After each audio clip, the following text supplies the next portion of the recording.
Kapamilya, Rod Mercado po ng Financial Rescue, ang inyong kabalikat sa paglutas ng mga problemang financial. Narito ako at handang tumulong at sagutin ang inyong mga tanong. Rod, how much emergency money should I have in my bank? Hindi natin masasabi kung anong klaseng emergency ang pwedeng mangyari sa iyo. Pwedeng di inaasahang sakit, sira sa bahay o kotse, o kailangan ng isang sudden purchase ng importanteng bagay sa bahay. Ang stability ng economy ay napakahirap na ma-predict, kaya nararapat na may 6 salaries worth for emergency funds ang iyong bangko. Sa ganitong paraan, ikaw ay handa kahit na anong mangyari.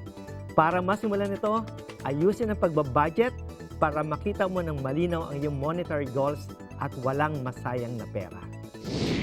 Kasama ng lahat ng staff ng Financial Rescue, ako ay nagpapasalamat sa patuloy ninyong pagtitiwala at pagsuporta sa aming serbisyo.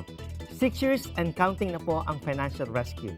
Marami na kami natulungan, kaya huwag po kayong mag-hesitate na lumapit sa amin.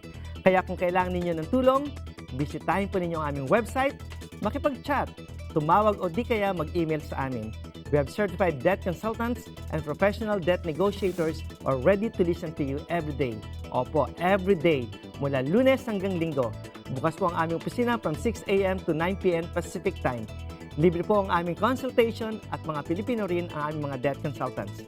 Sino-sino po ba ang magtutulungan kundi tayo mga Pilipino, hindi po ba? Hanggang sa muli, ako si Rod Mercado, to the rescue.